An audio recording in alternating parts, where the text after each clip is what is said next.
Sometimes the people who change our lives the most are the ones we least expect. And sometimes, that change happens in a single moment, a fleeting conversation, a glance, a whisper of wisdom from a stranger who vanishes as quickly as they appeared, leaving behind nothing but an echo in our minds. I remember that moment vividly, every detail, every sound, every breath, because it was the moment that altered the course of my life forever. And yet, if I hadn't been paying attention, I would have missed it entirely. This story is not just mine. It could be yours. It could be anyone's. Because life has a strange way of sending us messages when we least expect them. And the question is, are we listening? It was a cold evening, the kind that makes the air feel heavy, like it's pressing against your skin, whispering secrets only the lonely can hear. I remember walking down a quiet street, the sky painted in deep shades of purple and blue, the last traces of sunlight fading behind the buildings. The streetlights flickered, casting long shadows on the wet pavement. The world felt empty, or maybe it was just me. I was lost in my own thoughts, the kind of thoughts that weigh you down, the kind that make you question everything, who you are, where you're going, and whether anything you're doing even matters. I had been carrying that weight for weeks, months maybe. You know that feeling? The one where you wake up and everything feels the same? Like you're trapped in an endless loop, just existing, but not really living? That was me, drifting, aimless, numb. I had lost something, though at the time I wasn't sure what. Maybe it was purpose. Maybe it was hope. Maybe it was a part of myself I had buried so deep that I no longer knew how to reach it. I was going through the motions. Wake up, work, smile when necessary, pretend like everything was fine. But deep down, I knew something was missing, something important. And that night, as I walked through the city streets with nothing but my own thoughts for company, I felt an overwhelming sense of loneliness. The kind of loneliness that no crowd can fill. The kind that settles into your bones, making you wonder if you'll ever feel truly seen again. I didn't know it yet, but that night was about to change everything. I was so lost in my own mind that I almost didn't notice him at first.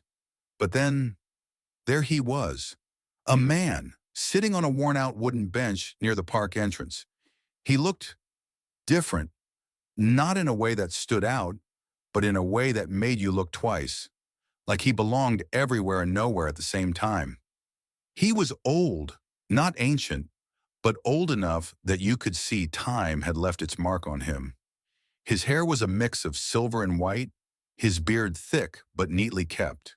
He wore a dark overcoat, buttoned up to his neck, and a pair of leather gloves that looked like they had seen better days. But it was his eyes that caught me. There was something about them, something deep, something knowing, like he had seen things most people never would, like he understood more than he let on. And then, just as I was about to look away, he spoke. "Lost, are you?" His voice was calm, steady, carrying a weight that made it impossible to ignore. I stopped. My first instinct was to keep walking, pretend I hadn't heard. After all, he was just a stranger. What could he possibly know about me, about what I was going through? But there was something about the way he said it, like it wasn't a question, but a statement, a truth he already knew. I turned to look at him, and for a moment we just stared at each other. Two strangers, one moment, and something in the air between us shifted. He patted the empty space on the bench beside him, a silent invitation. And against all logic, against all reason, I sat down. I didn't know it then, but that decision, those few steps toward that wooden bench, would be the beginning of something I would never forget. What he told me that night, what he shared, would stay with me forever. And if you stay with me now, I'll share it with you too. Before that night, before that stranger, my life felt like it was falling apart, piece by piece slipping through my fingers like grains of sand. I didn't know where I was going. I barely knew who I was anymore.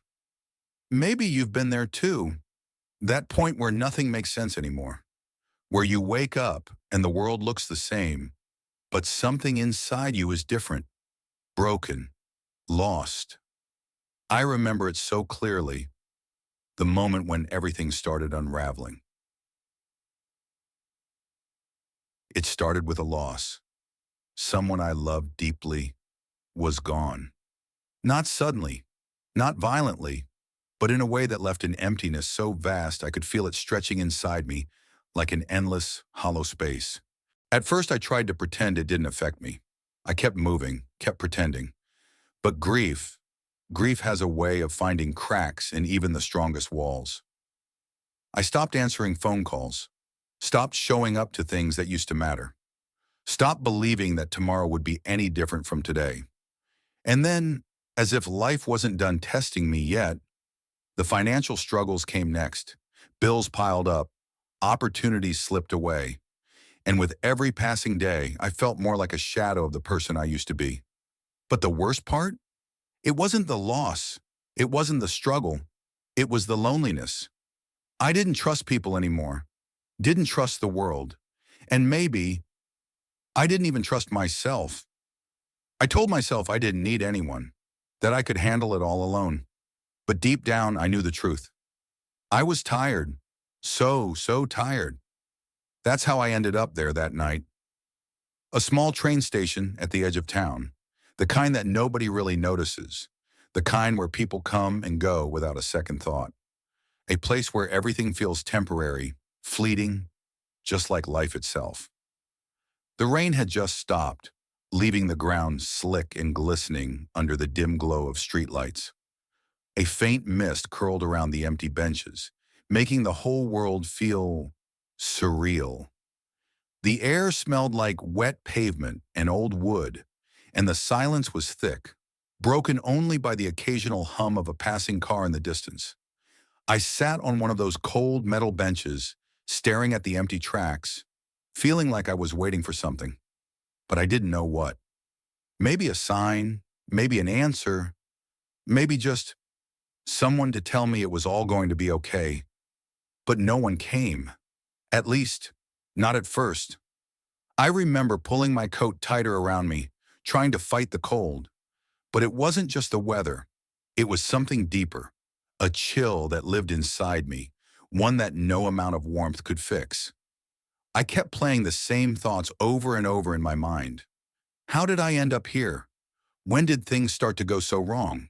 Was there even a way back? I thought about all the mistakes I had made, the choices I regretted, the people I had pushed away. I thought about giving up. And just as that darkness started to creep in again, that's when I noticed him. At first, he was just another figure in the mist, sitting on the far side of the station, almost too still, like a statue. He was wearing an old brown coat, the kind that had seen many winters. A hat sat low over his face, but even from a distance I could feel his presence. I don't know why, but something about him made me uneasy. Not in a threatening way, but in a way that made me aware. Like he was more than just a stranger sitting in the night. And then just as I was about to look away, he turned his head, slowly, deliberately, and for the first time, our eyes met. It was like he saw straight through me, like he knew exactly what I was feeling without me having to say a word. And then he spoke. His voice was calm, steady, but heavy with meaning. You look like someone who's carrying too much weight on their shoulders. I froze. I should have ignored him, should have turned away, but something about his words held me in place. And then with a quiet chuckle, he patted the empty bench beside him. An invitation, a choice, and for reasons I still can't explain, I took it. And that's when everything changed.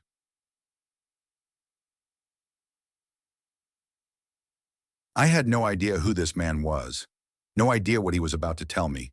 But somehow, I knew that I needed to listen. And what he said next, well, that's a story you won't want to miss. The moment I sat down beside him, I felt something shift. Not in the air, not in the world, but inside me. He didn't speak right away.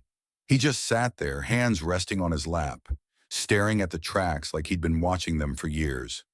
And I wasn't sure if I should say something or just sit in the silence. I was about to leave when, without turning his head, he spoke. Stranger, you know, I used to sit in this exact spot every night, waiting for a train that never came.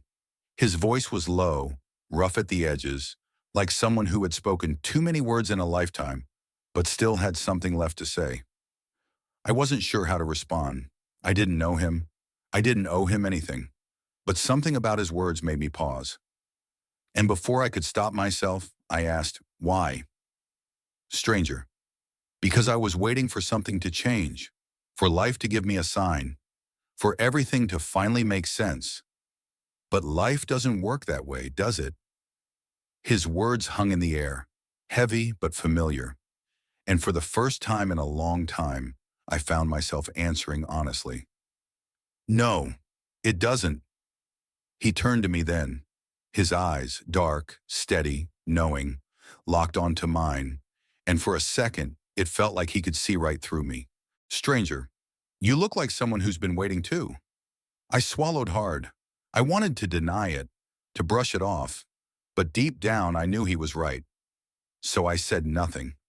He leaned back slightly, stretching his arms as if settling into an old story. Stranger, you know, once upon a time I had a plan. A good one, the kind that made sense, the kind that was safe. I had a job that paid the bills, a routine that kept me grounded, a life that was predictable. But then one day something happened. I lost everything, the job, the security, the life I had built. And suddenly I was sitting here just like you, wondering where it all went wrong. I spent months asking the same questions you're asking yourself right now. What if I had done things differently? What if I had tried harder? What if I had been smarter, stronger, better? And do you know what I realized? I shook my head. Stranger, I realize that I was asking the wrong questions. It's not about what you could have done differently. It's about what you do next. Regret is a funny thing. It makes you believe the past had more power than it actually did. But the past is just a shadow. It only follows you if you keep looking back. The only thing that matters is what you choose to do now, in this moment, while you still have time. I stared at him, his words hitting me in a way I wasn't prepared for. Because deep down, I knew I had been living in the past, trapped in old mistakes, old memories, old pain, and maybe it was time to let go. I wanted to say something, to ask him more, but before I could open my mouth, he let out a small sigh and stood up. He dusted off his coat, stretched his arms, and gave me one last look. Stranger, that train you're waiting for? It's never coming, but there's another one, and it's leaving soon. With that, he turned and walked away, disappearing into the mist as if he had never been there at all. I sat there, frozen, his words still echoing in my mind. And for the first time in a long time, I realized he was right. I had been waiting for something that wasn't coming. And maybe it was time to move forward.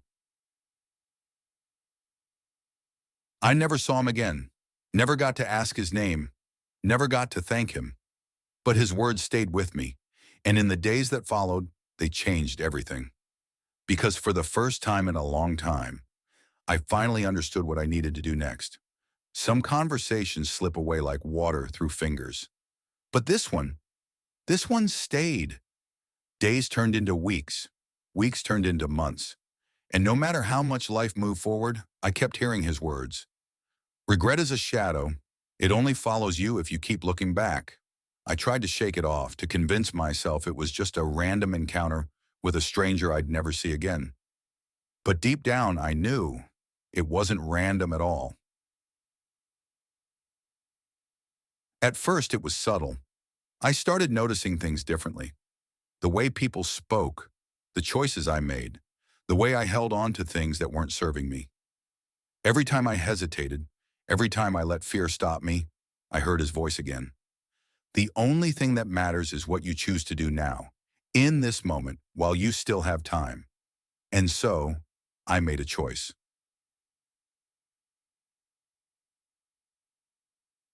I quit the job that was draining me.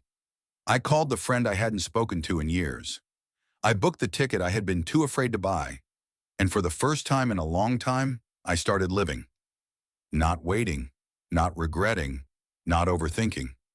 Just living. But something kept nagging at me.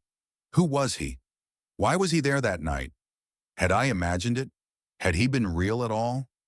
So I went back. To the station, to the same bench, to the same cold metal seat where we sat side by side.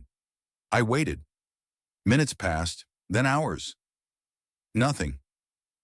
I asked around. The shopkeeper at the corner stall, the man who cleaned the station late at night, the security guard who had been working there for years. No one remembered him. No one had seen him. It was like he had never existed at all.